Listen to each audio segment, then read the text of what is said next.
Bonjour à tous et bienvenue dans ce journal. Voici tout de suite les titres que nous allons développer dans cette édition. C'est l'événement sportif de l'hiver. Le meeting féminin d'athlétisme du Val d'Oise est de retour mardi 9 février. Le meilleur des athlètes féminines mondiales se donnera rendez-vous au CDFAS d'Aubonne avec pour marraine la triple championne olympique Marie-Josée Pérec. Une délégation spéciale temporaire va être mise en place pour gérer la super intercommunalité du Grand Roissy. Depuis le 1er janvier, le fonctionnement de la nouvelle agglomération est bloqué par la fronde des élus de Seine-et-Marne. La délégation spéciale s'occupera des affaires urgentes de l'agglo. Les explications dans un instant. Et pour finir ce journal, une excellente idée de sortie pour ce week-end. L'exposition Temps de guerre au château de La Roche-Guyon est prolongée jusqu'au 28 février. Visite guidée en fin de journal. Le 9 février, le meeting féminin d'athlétisme du Val d'Oise revient à Aubonne pour une compétition 100% féminine. Pour la 5e année, le CDFAS accueillera la crème de l'athlétisme mondial avec de nouveau une marraine d'exception, Marie-Josée Pérec. La triple championne olympique s'investit de plus en plus dans la promotion du sport féminin.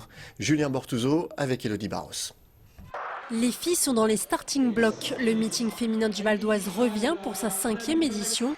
Cette année encore, c'est la triple championne olympique Marie-Josée Pérec qui sera l'ambassadrice de cet événement unique en France. Je crois qu'aujourd'hui, on a besoin de lancer un message en fait aux jeunes femmes et de leur dire écoutez, venez, vous serez traités comme les hommes, comme les autres.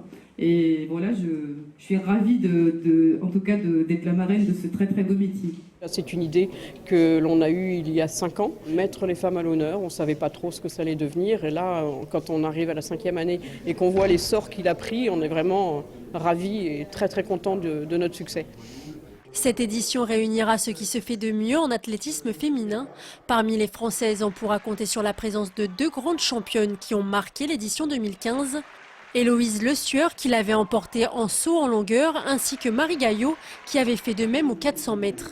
Le meeting sera un bon moyen de se jauger avant la saison estivale, particulièrement chargée avec le championnat du monde en salle, suivi des Jeux Olympiques de Rio. Après cette longue année de blessures, je rechausse les poings, donc je suis en forme, je vais très bien. Je pense que ça va courir vite aussi, il ne faut pas qu'il y ait trop de bousculade, mais il va falloir s'imposer dans cette course. Oui. C'est la continuité de la préparation pour l'été, donc ça va être tout l'enjeu de voir, mais on va être très vite fixé dès mardi soir.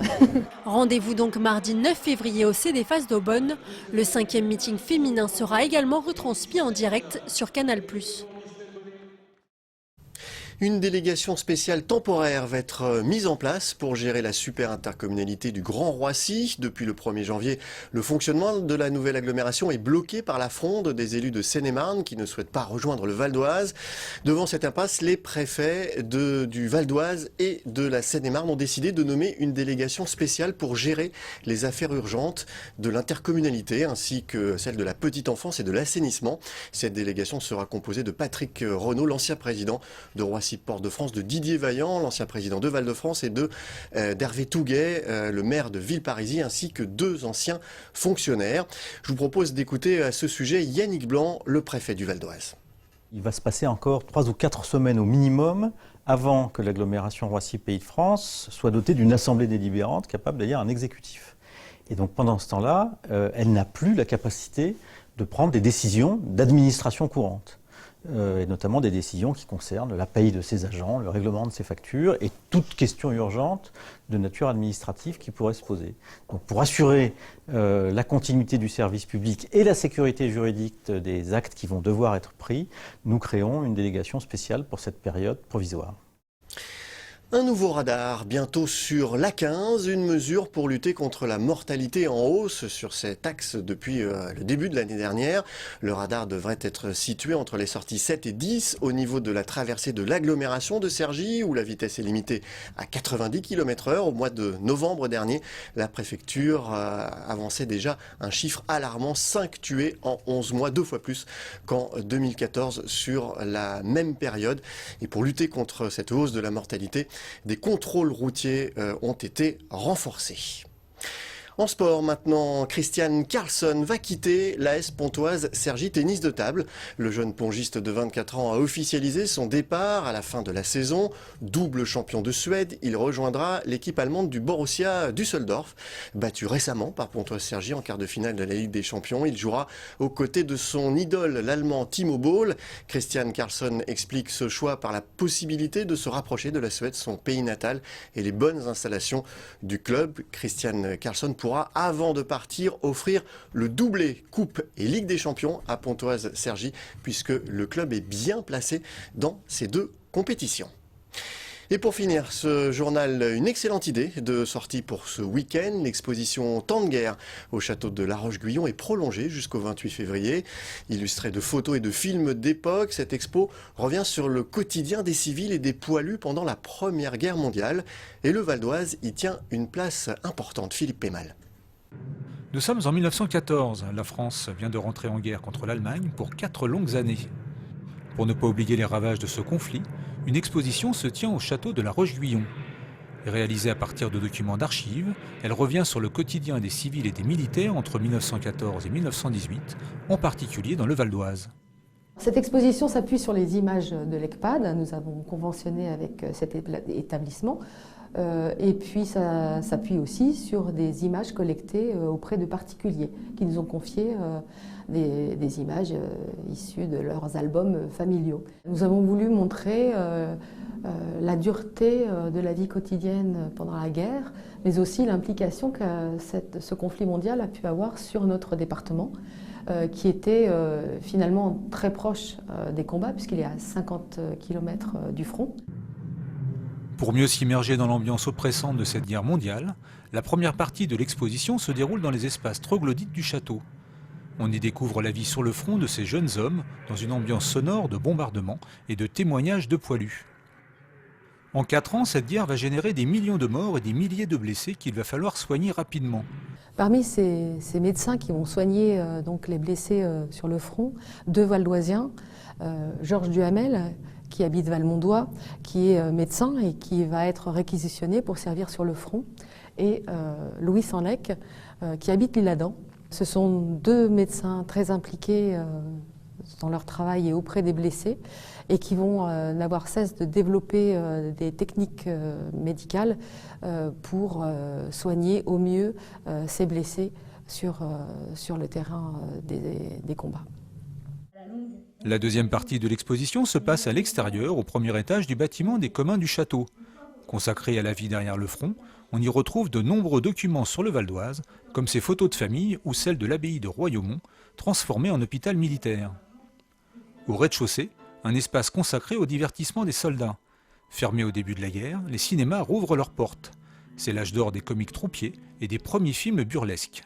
On a l'explosion de ce qu'on appelle les comiques troupiers, c'est-à-dire des comiques qui se mettent dans la peau du soldat, mais qui sont là aussi pour tourner un petit peu en dérision, non pas les combats, mais quand même la vie militaire. C'est aussi l'apogée des burlesques. On a Max Linder, on a des récurrents, on a Zigoto, on a des personnages comme ça.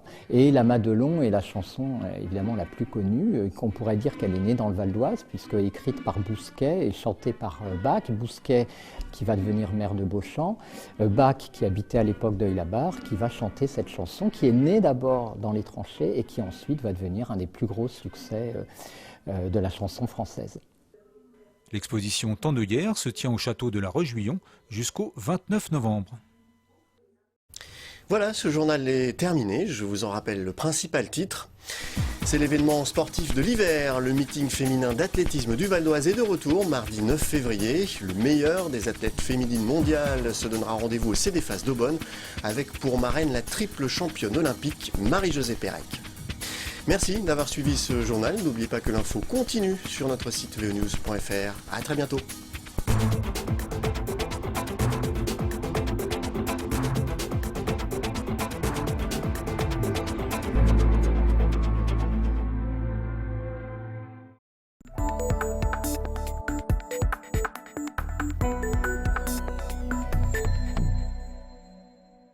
On part en saut frontal, on passe à travers 5 cerceaux et on revient. Un plongeon et vous entrez dans un autre univers, celui de la PSP, la plongée sportive en piscine. Une nouvelle discipline qui mélange la plongée en bouteille et le sport. Ici, tout se passe sous l'eau. Traversée d'anneaux, gonflage de ballons, transport de mannequins, les plongeurs sont chronométrés lors de différentes épreuves, en individuel ou en équipe. Une approche ludique qui renouvelle la pratique de la plongée en piscine. On est en piscine et le problème c'est que d'être en piscine c'est pas forcément ce qui est le plus agréable. Et on s'ennuie. Au bout d'un moment qu'on arrive au niveau 1, 2 ou 3, on s'ennuie. Et puis quand on est jeune, on a besoin de se dépenser. Alors la PSP ça permet de s'entraîner, de s'améliorer et en même temps de se dépenser. Ça devient du sport. Alors qu'à la plongée c'est censé être du loisir, là on rentre vraiment dans le domaine du sport. Un sport qui attire surtout les jeunes. Une bonne nouvelle pour les clubs de plongée. Ici, à Villiers-le-Bel, comme dans tous les clubs qui ouvrent une section PSP, l'ambition est la même. Attirer une nouvelle clientèle en rendant la plongée en piscine plus fun et plus sportive. Ce qui va plaire, c'est surtout au niveau des jeunes. Nous allons pouvoir les garder au sein de nos clubs, puisque cette activité est très ludique. La plongée sous-marine est une activité de promenade. La plongée sportive piscine est une discipline qui va demander un surpassement de soi-même. Les jeunes à l'époque actuelle recherchent les compétitions, recherchent le temps, le record, et avec la PSP, ils vont le trouver. Devant le succès grandissant de cette discipline, les premiers championnats de France ont été organisés à Nîmes. Ces deux nageurs, Anthony et Geoffrey, y participaient dans la catégorie cadet. À eux deux, ils ramènent 3 médailles, dont une en or, dans l'épreuve du combiné. Les premiers meetings ont commencé l'année dernière. Le premier qu'on a fait, c'est celui de Sarcelles. C'est cette année, en décembre. Donc nous, on a commencé à s'entraîner pour la PSP à partir de décembre. Il y a une moitié où on se défoule et une moitié où on travaille. Tout ce qui est interdit, on a le droit de le faire. Et on peut se défouler, voilà. La PSP n'a pas pour ambition de détrôner la plongée classique loisir. Elle est juste une nouvelle activité pour les clubs. La vraie motivation de tous ces plongeurs en piscine est ailleurs. Ils aiment avant tout plonger en mer avec les poissons en milieu naturel.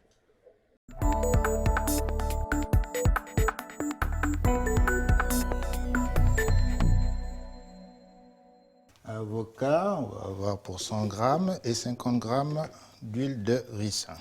De l'avocat, de l'huile d'olive, de la noix de coco, ce n'est pas une recette de cuisine, mais les ingrédients de base d'un savon 100% naturel. Alors ces huiles sont choisies pour leur côté adoucissant et restructurant de la peau. Dans tous mes savons, je rajoute de l'huile de ricin parce que c'est quelque chose qui est très onctueux et qui va faire une mousse crémeuse.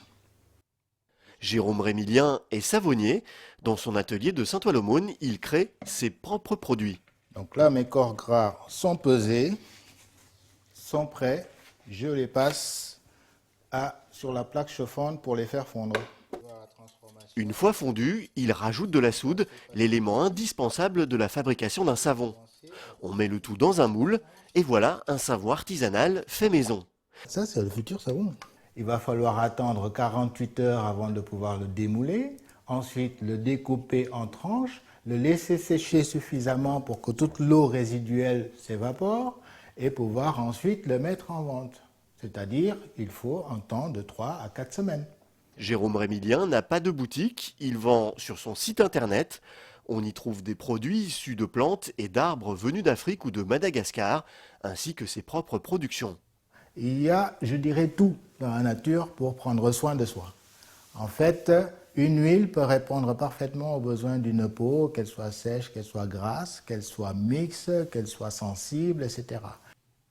Les produits réalisés par Jérôme Rémilien coûtent plus cher que des produits industriels. Un savon de 100 grammes vous coûtera 5 €, le prix d'un savoir-faire artisanal, mais surtout d'un produit 100% naturel.